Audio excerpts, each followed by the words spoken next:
ela vai estar fechada, né? Ela vai estar provavelmente na posição de que você tem acesso com um código. Então a gente tem que lembrar disso também. A gente não com o código, o comandante tem o poder ainda de liberar acesso ou não. Então, o código, querendo ou não, ele é uma forma de você pedir permissão aos pilotos para entrar na cabine para... se você, por exemplo, se eles estiverem num momento que é meio inoportuno, eles vão negar o acesso. E isso pode variar de empresa para empresa. Empresa para empresa também. Né? De usar a senha de acesso na cabine ou então falar pelo ou PA. falar via PA. Exatamente. A maioria das empresas prefere que isso seja feito via PA. Exatamente. Essa solicitação de abertura de porta. Uhum. Muito bom. O que é Fire Handle? O Fire Handle, ele é o comando que está ali no pedestal junto com o comando dos motores, que corta os motores e aciona o sistema de combate a fogo fixo externo dos motores da aeronave. Ele é um equipamento que 90% das vezes que precisa ser usado, ele é usado pelos pilotos, mas pode acontecer uma situação de, por exemplo, a gente fez um pouso de emergência e a gente tem uma situação de evacuação evidente, seja por fogo, seja por danos estruturais, só que os motores estão girando ainda. E quando a gente precisa fazer uma evacuação, a gente tem que observar a primeira coisa, se a aeronave está parada, a segunda coisa, se os motores estão cortados. Se os motores não estiverem cortados, estiverem girando ainda, a gente não pode fazer a evacuação, porque isso pode colocar a segurança dos passageiros e nossa própria em risco. Então, pode acontecer, os motores estiverem girando e eles não serem cortados porque ambos os pilotos ficaram incapacitados no pós de emergência. Aí a gente tem a autoridade de entrar na cabine de comando e realizar o corte dos motores por meio do Fire Handle. A gente faz isso como? A gente vai observar que realmente não teve reação da cabine de comando, ninguém falou nada, os motores estão girando. E aí a gente vai entrar na cabine com o código e com a chave, porque a gente não vai ter a permissão, eles não vão liberar o acesso, então a gente vai ter que chegar com a chave junto.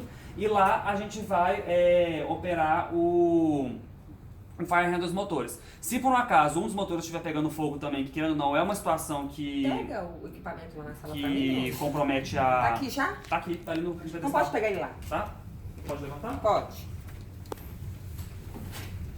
Traz ele aqui pra gente. Então tá. Esse aqui é o Vai Fire Handle... Vai cair desculpa. o APU, não tem problema não. Esse aqui é o Fire Handle do 737-300. Exatamente. Então o que acontece? Vamos supor, pra você ativar ele, você pega essa coisa aqui e... Destrava aqui. Destrava aqui e puxa. Aperta, pode puxar. Pode puxar? Pode. Pera, tá destravado? Peraí, vamos lá. É porque é puxar. Então aqui, ó, vai. Puxa. Destrava peraí. aqui.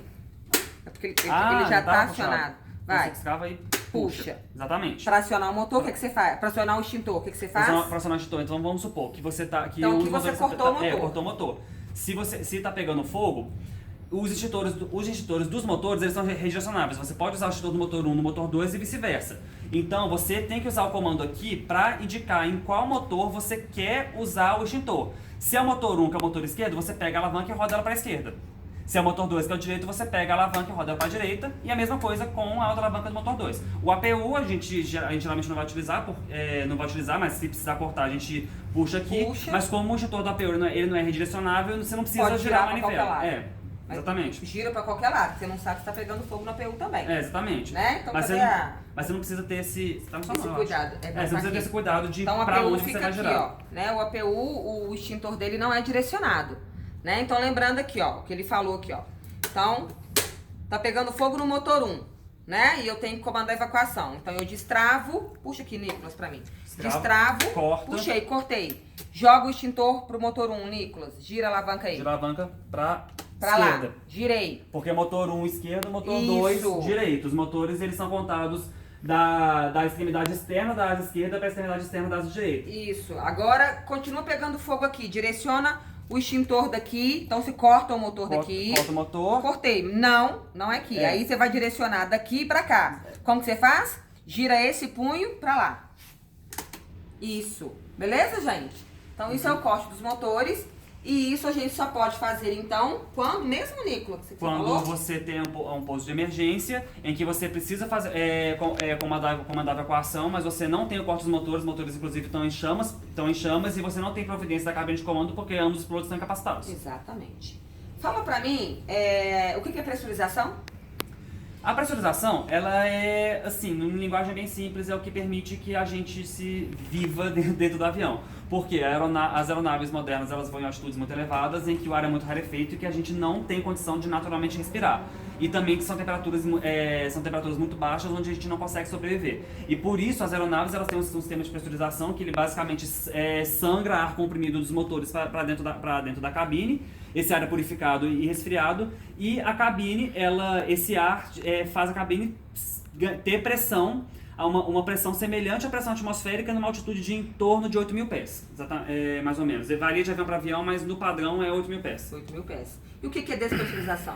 Despressurização é quando, por qualquer motivo, essa pressão interna da cabine de passageiros escapa para o meio externo e a aeronave tende a equilibrar a sua pressão interna com a pressão do meio. Que nesse caso, como eu falei anteriormente, é um ambiente que a gente não tem como respirar e também fica temperaturas muito baixas. Então, nesse caso, quando há uma despressurização, a gente tem que fazer uso do sistema de oxigênio. Tá, então nós vamos voltar um pouquinho na pressurização. Você sabe me dizer por onde entra a pressurização? A pressurização entra pelas válvulas de sangria dos motores, que passam primeiro pela Cycle Machine, que resfria e purifica o ar, e depois ele entra na cabine pelo difusor central. Que é as Gaspers, né? Uhum. Então entra pelas Gaspers e pela lateral do avião, né? pelo topo aqui do painel. Isso.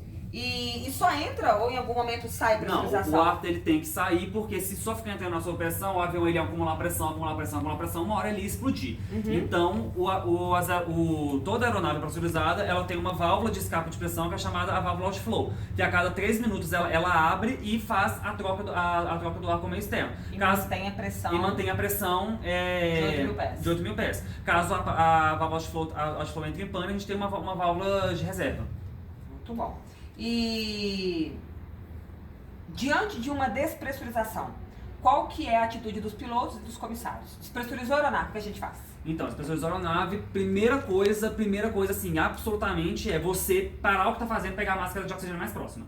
Ponto. Não importa o que seja, não importa onde você esteja, você vai parar o que você está fazendo, você vai pegar a máscara mais próxima. Se você estiver na galha, você vai para a sua estação, vai pegar a máscara, sentar e colocar o cinto. Se você estiver no corredor, você vai pegar a máscara da PSU mais próxima e vai se apoiar aqui no assento. Se você tiver vaga, você senta e põe o cinto, senão você vai encostar aqui e segurar. Por quê? Porque nessa hora os pilotos eles vão no cockpit ter o aviso de que a aeronave despressurizou e eles vão ter que fazer uma descida de emergência para o primeiro patamar de segurança, onde já é possível respirar sem o sistema de pressurização e sem as massas de oxigênio. Então, como essa descida ela é meio brusca, a gente tem que se segurar, tem que se proteger. Se você, depois você colocar a máscara, se você estiver fazendo serviço de bordo e tiver controle, você vai pegar o troller, vai travar e vai lateralizar ele para ele não sair para frente, não sair para frente e não machucar ninguém. Aí, e quando você já tiver com sua máscara, já estiver seguro, você pode fazer o possível para orientar as pessoas em volta. Falar, por exemplo, coloca a máscara, mas você não pode fazer muito mais que isso porque o fio da máscara é curto. Uhum. Aí, quando a aeronave liberar no primeiro patamar de segurança, quando o comandante der esse indicativo, aí a gente faz o procedimento o walk-around procedure. Primeiro os comissários, a gente vai se checar para ver se está todo mundo bem, se está todo mundo apto a atuar em emergência. Alguém vai na cabine de comando ver como é que estão os pilotos. E depois a gente vai checar a cabine, ver como é que os passageiros estão, checar os banheiros, ver se ninguém desmaiou lá dentro e prestar os primeiros socorros para quem for necessário, com sistema portátil de oxigênio. Muito bom, comissário. Dá orgulho, não dá? Sistema de oxigênio. Quantos sistemas de oxigênio nós temos na aeronave? Então, nós temos o sistema fixo e o sistema portátil. O fixo a gente tem um sistema para tripulantes técnicos e o sistema fixo da cabine de passageiros. O sistema fixo da cabine de passageiros, nós temos as PSUs, que ficam em cima dos assentos dos passageiros, as ASUs, que ficam na estação de comissário, e em algumas aeronaves mais antigas tem a LSU, que fica no toalete. Algumas aeronaves mais modernas, já que o gerador químico de oxigênio do sistema ele pode ser usado como bomba, você tirou a LSU e colocou um cilindro de oxigênio dentro do banheiro para uso de emergência. E além disso, a gente também tem o sistema portátil, que ele pode ser usado tanto na cabine de comando quanto na cabine de passageiros para casos de hipóxia ou primeiros socorros. Tá, e como que é suprido o oxigênio da cabine de comando? O oxigênio da cabine de comando, em situações normais de voo, ele também é pelo sistema de pressurização da aeronave. Geralmente o ar que sai do motor esquerdo vai para a cabine de passageiros e o ar que sai do motor direito vai para a cabine de comando. Em situações de... Estou falando de oxigênio, não de pressurização. Como que é suprido o oxigênio da cabine de comando? Então, a cabine de comando, os tripulantes técnicos têm à disposição deles uma garrafa de oxigênio de 311 litros e também as máscaras full face que eles vão utilizar caso seja necessário. Tá, só que não é 311 litros a cabine de comando, é 3.200 litros de oxigênio. 3.200, verdade, 311 é de passageiros. É aquele ali. Aquele cinza grandão, exatamente. Né? Então, só um adendo aí que na garrafa de oxigênio que supre a cabine de comando... São 3.200 litros. E onde ela fica? Ela fica geralmente ou atrás do assento, algumas aeronaves elas também ficam embaixo do assoalho. E além disso, as máscaras dos pilotos, você pode regular se você usa o oxigênio sob demanda, oxigênio de emergência, e se você vai misturar o oxigênio da garrafa com o ar ambiente, ou se vai ser só o oxigênio puro. Então pode ser sob demanda misturadora, sob demanda 100% oxigênio, ou emergência, que é fluxo contínuo 100% oxigênio. A gente tem que saber disso porque caso haja um piloto incapacitado, a gente vai ter que colocar a máscara de oxigênio nele em posição de emergência. Fluxo contínuo. Fluxo contínuo, exatamente. Porque a gente não sabe se ele está inspirando para poder fazer o sob demanda. Exatamente. É isso? Exatamente. Beleza. Iluminação de emergência. O que a gente tem como iluminação de emergência? Então, a iluminação de emergência, ela vai atuar caso o sistema seja ativado manualmente, tanto no cockpit quanto na seção dianteira, ou caso a aeronave sofra uma desaceleração brusca de mais de 5G. As luzes de emergência, elas indicam o caminho para as saídas de emergência e também elas têm, do lado externo da aeronave também, elas iluminam a rota de fuga de cada saída.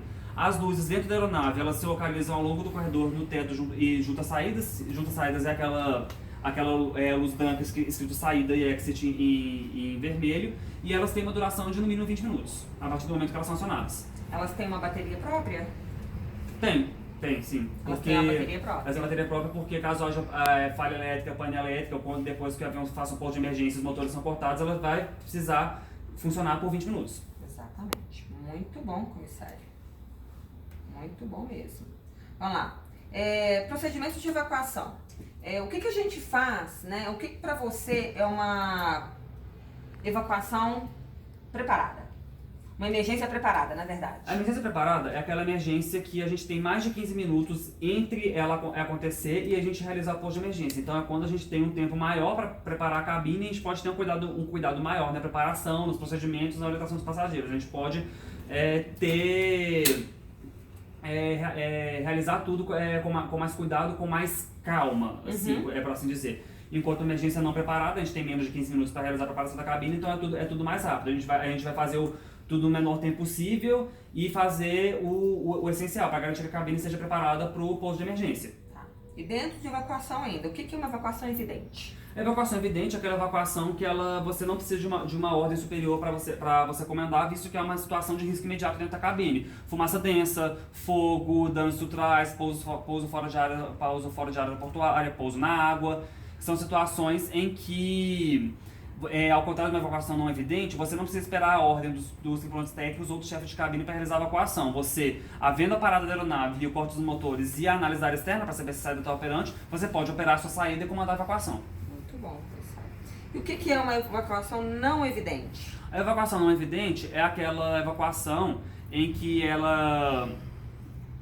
acontece em uma situação em que a aeronave realiza um pouso de emergência, mas a aeronave está íntegra. A estrutura dela está ok. Você não tem nenhuma situação evidenciando que você precisa sair da aeronave de maneira rápida. Então a evacuação não evidente, ela é necessariamente ordenada por hierarquia. Primeiramente pelo comandante, na incapacidade do comandante por algum outro tripulante técnico, na incapacidade dos tripulantes técnicos pelo chefe de cabine, na incapacidade do chefe de cabine por qualquer outros comissários. Aí ao pouso, a parada total da aeronave, o corte dos motores, e aí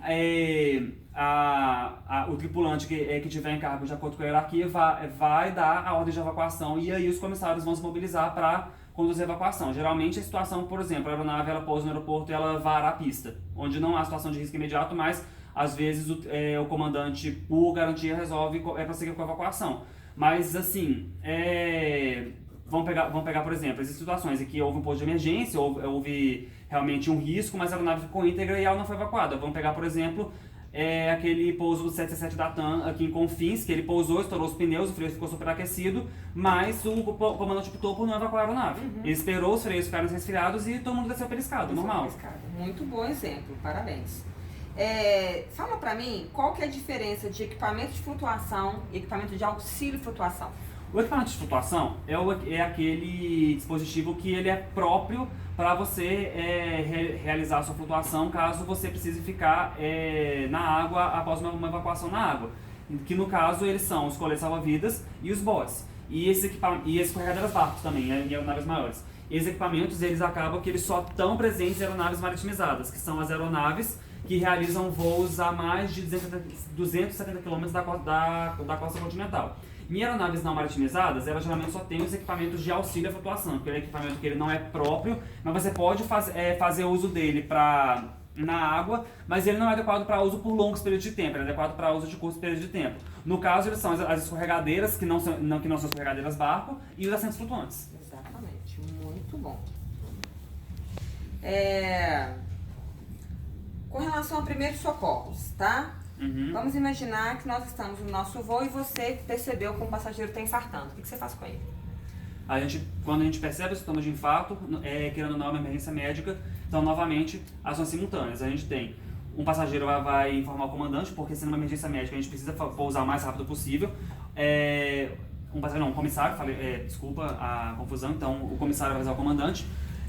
Dois comissários vão cuidar da emergência do passageiro, então eles vão pegar o passageiro, vão deslocar ele até a galeria traseira, onde ele vai ser atendido, se possível, se o passageiro tiver ainda condição de ser movido, a gente vai levar ele para a galeria traseira, que é onde a gente tem mais espaço para trabalhar, e nesse meio tempo um comissário ele vai no PA pedir a ajuda de um médico, perguntar se tem algum médico voluntário a bordo, e se houver, geralmente vai levar o médico até o passageiro passando mal e o médico vai realizar o atendimento. Nesse meio tempo a gente também tem que ter cuidado de disponibilizar a caixa CUV, o conjunto médico de emergência, se tiver necessidade também os kits de primeiros socorros, e um comissário também vai ter que ficar acalmando os passageiros em volta, se esse passageiro estiver com familiares também acalmando eles, confortando eles, para que não haja caos na cabine. Então, é isso, a gente, se possível, leva o passageiro para a galeria traseira, informa o comandante, procura um médico, dá para o médico os equipamentos que a gente tem a bordo que ele pode utilizar e fica monitorando a situação. E se esse passageiro virar óbito? Se esse passageiro virar óbito, então a primeira coisa é que não é mais emergência, porque o passageiro faleceu, então não tem mais a necessidade de pousar o mais rápido possível, porque quando há um óbito a bordo, a aeronave tem que ser interditada pela vigilância sanitária. Então, se você pousar no aeroporto de alternativa, a aeronave vai ter que ficar lá, todos os passageiros vão ter que desembarcar, o voo fica cancelado, então é um prejuízo muito grande. Enfim, segue para o destino. Segue para o destino final. E aí, a gente tem que remover o corpo desse passageiro de onde ele estava, seja do assento, seja da galley, e colocar ele num lugar que, além de que ele não prejudique uma evacuação que possa acontecer, também não cause desconforto na cabine. Então, geralmente, a gente vai pegar ele, colocar ele no último assento lá de trás, na janela, para que que aquele corpo não fique no caminho de uma evacuação, e do lado dele a gente pode colocar ou o próprio médico que realizou o atendimento, até porque só vai ter óbito a bordo se tiver médico, porque nós não podemos decretar óbito, ou algum familiar que se sentir confortável, e também é bom você cobrir com um lençol, alguma coisinha assim, por respeito e também por não gerar desconforto entre os passageiros. Certo. Agora vamos imaginar a mesma cena onde você tem um médico a bordo e o passageiro não morreu. E a aeronave tem que pousar? E a aeronave tem que pousar. Como que a gente procede? Então, vamos supor que o passageiro ele está incapacitado, ele não pode se locomover de volta a assento nenhum, ele está desmaiado no chão. Vamos supor assim, caso extremo. O passageiro está desmaiado, o médico ele tem que fazer massagem cardíaca, senão o passageiro até o pouso. Então, está se aproximando do pouso, a gente tem que preparar a aeronave para pouso, independente de qualquer coisa, sabe? A vida daquele passageiro não é mais importante que a vida dos outros centenas que a gente tem que tomar conta. Então, quando a aeronave estiver mais próximo possível do pouso, a gente vai ter que levar o médico de volta a um assento, para ver se é um assento mais próximo possível da galeria traseira, e os comissários da galeria traseira ficam cuidando daquele passageiro até quanto for possível. Quando estiver próximo do pouso, a gente tem que remover aquele passageiro do caminho dessa área de emergência, porque se a aeronave se a gente precisar fazer uma evacuação, o caminho tem que estar livre. Então a gente vai pegar aquele passageiro, e quando estiver muito próximo do pouso, a gente vai colocar ele em posição de descanso embaixo do jump seat dos comissários. A gente vai abaixar o jump seat, sentar em cima e no que a aeronave vai estar deitado ele vai embaixo. estar deitado embaixo. Aí o avião pousou, não teve emergência, pousou, abriu o reverso, parou, tudo tranquilo. Então a gente imediatamente já sai do jump seat, já volta ele e providencia o atendimento. Se por um acaso houver uma emergência, a gente vai levantar, vai comandar a evacuação e o passageiro infelizmente vai ficar lá deitadinho embaixo do jump seat. Muito bom. Conseguiram entender? Bom demais, não foi? Eu acho lindo. Fala pra mim o que a gente tem, um exemplo que a gente tem no kit médico de equipamento. O kit médico, ele só tem equipamentos que podem ser manuseados por um médico. Diferentemente do kit primeiro socorro, os comissários podem fazer uso dele caso haja necessidade. O médico o kit médico só um médico pode manusear, tanto que quando você rompe o lacre, você tem que registrar o CRM do médico no próprio kit e também no livro de bordo.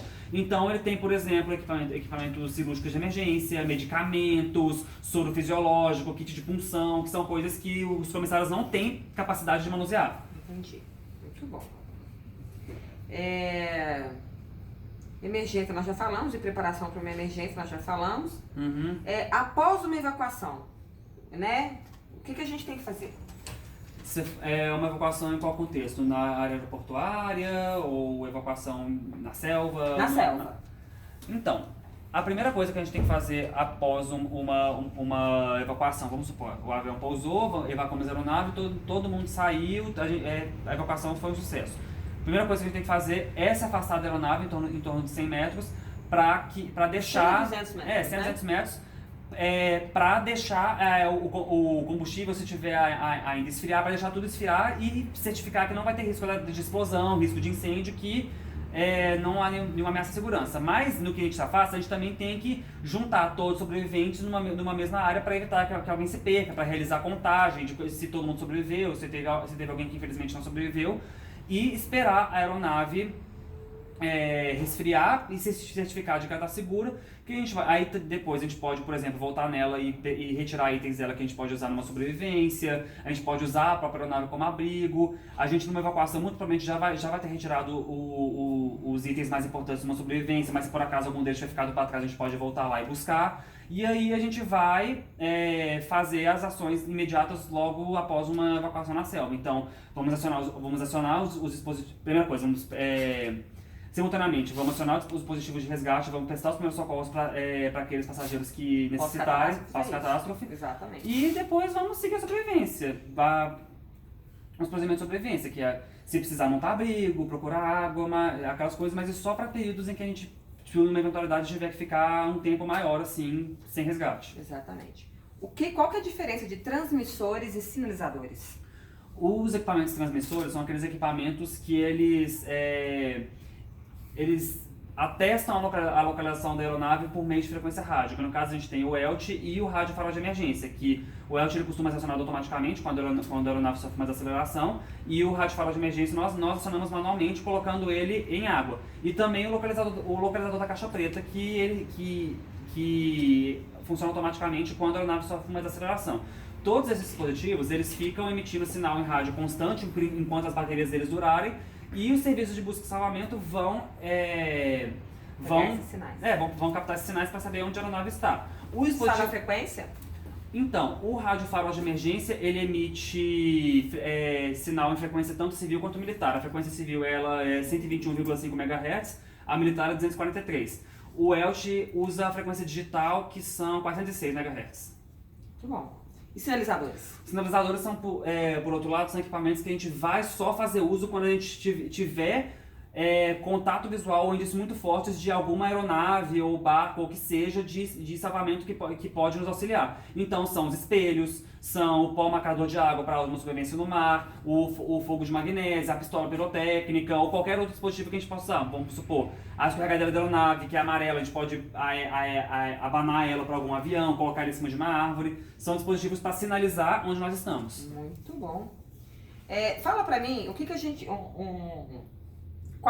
Quatro objetos ou equipamentos que a gente tem no kit sobrevivência.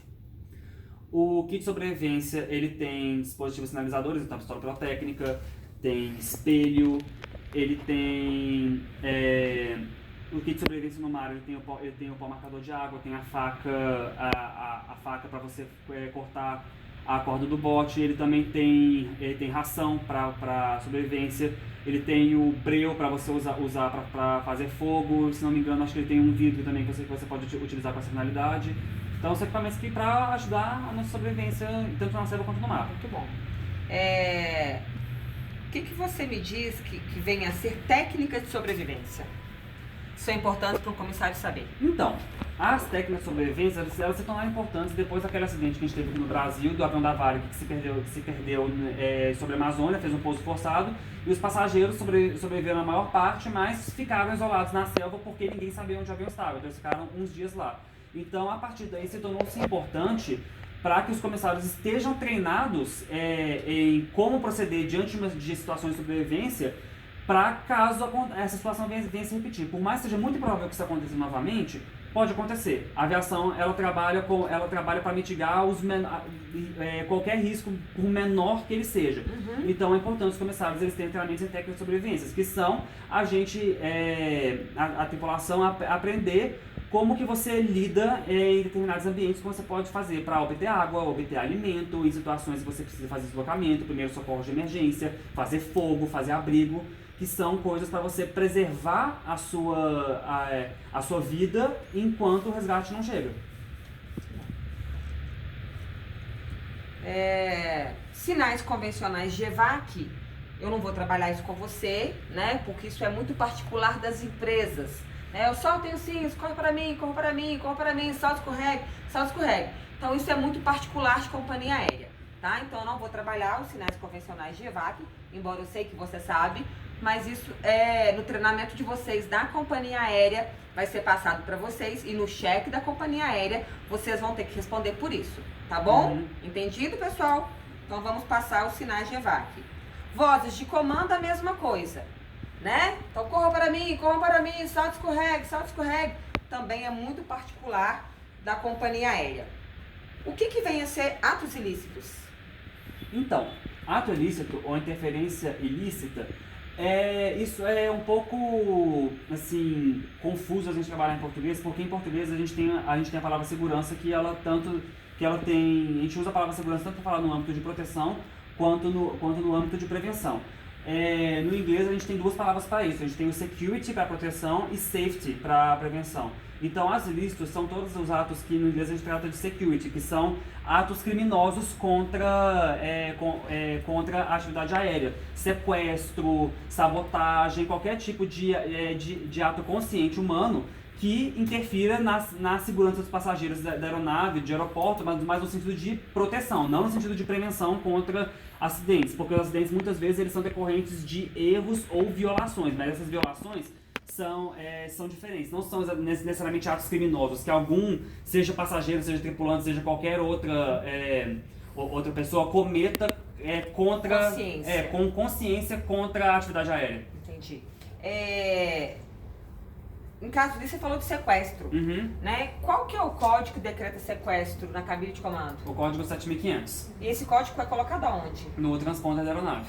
Que esse transponder transmite para quem? Transmite para o controle de tráfego aéreo. O transponder é o equipamento que, antes da decolagem de cada voo, o controle de tráfego aéreo transmite para cada aeronave em voo um código específico para identificar para o controle que aquele voo é aquele voo. Vamos supor, vou voar 238 com destino ao Rio de Janeiro, que então vai passar um código específico para aquele voo que os pilotos vão colocar no transponder. Mas existem códigos universais para situações como emergência, falha de comunicação e sequestro que os pilotos colocam no transponder para avisar de maneira discreta para o controle de tráfego aéreo e na situação que eles estão. Tá, então 7500 é sequestro ou interferência ilícita. Qual que é o outro? A gente tem falha de comunicação, que é 7600, e emergência, qualquer tipo que ela seja, que é o 7700. Muito bom. A gente teve uma mudança, Nicolas, na nossa lei, né, do aeronauta. Qual que é a nossa nova lei? A gente agora está sob a égide da Lei 13475 de 2017, que trouxe várias mudanças para a profissão de aeronauta no Brasil, sendo as mais significativas dela trazer a obrigatoriedade do programa de gerenciamento de fadiga e também mudanças nos limites de hora de voo, de jornada mensal, jornada diária, que, querendo ou não, é algo muito benéfico para a nossa profissão, porque reduz a carga de trabalho, então melhora a qualidade de vida dos tripulantes, e ao mesmo tempo, por um tripulante se tornar menos produtivo, a empresa, ela querendo ou não, ela tem a necessidade de contratar mais tripulantes para suprir essa diminuição de produtividade. Tá, muito bom. Já tem alguma coisa dessa lei funcionando ou alguma coisa vai funcionar daqui a um prazo? Como essa lei ela tem mudanças muito profundas e de impacto grande nas empresas aéreas, ela vai ser implementada em partes. Então, vamos supor, a lei ela trouxe alterações, se não me engano, na remuneração, que entraram de efeito imediato. Agora as mudanças na jornada, elas vão entrar em vigor, se não me engano, ano que vem, em 2020. Gerenciamento de fadiga, uma coisa que as empresas aéreas elas têm um período para poder preparar o treinamento e homologar junto à ANAC. Então a lei ela vai ser implementada em etapas, exatamente. O que é alerta situacional? O alerta situacional é a consciência que, eu não vou falar, não só na aviação, mas assim, que qualquer pessoa tem do que está acontecendo em volta dela. Então, no caso da operação de voo, no caso de um comissário de bordo, o comissário ter a consciência do ambiente em torno dele, do que está acontecendo, do que pode acontecer, para ele estar mentalmente preparado para atuar diante de uma situação inesperada. É você, vamos supor, estar no serviço de bordo, você prestar atenção nos passageiros, você prestar atenção nos sons da aeronave, você olhar para a janela, ver se tem algumas nuvens típicas de turbulência, típicas de tempestade.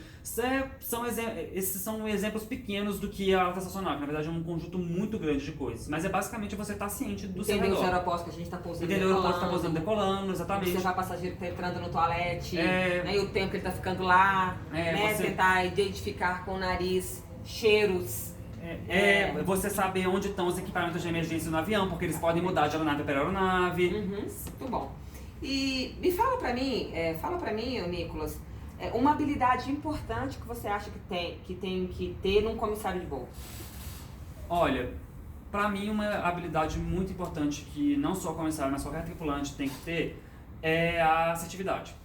Porque, querendo ou não, os comissários de bordo, eles estão na aeronave para lidar em situação de emergência, para agir em situação de emergência. E nessas situações você tem que ser assertivo. Claro que 90%, se não 100% do tempo que a gente passa atuando é atendimento ao cliente. Então você tem que ser amigável, você tem que ser simpático, educado, sorriso, por favor, obrigado. Mas se você tiver uma emergência, aí você tem que deixar isso de lado e vestir a camisa da assertividade. Você tem que chegar e falar. Ser enfático nos seus comandos. Você tem que agir realmente com propriedade, com autoridade, com confiança. Vamos supor, se na evacuação vem passageiro que vai pegar a mala de mão do BIM, você vai falar tipo assim, não vai não, vem cá. Vai comandando a evacuação. Exatamente. É você ter essa ciência de que você, numa situação inesperada, você precisa agir com eficácia. Exatamente. O que é CRM? CRM, ele é uma doutrina que foi trazida para a aviação comercial a partir dos anos 70 para você melhorar a comunicação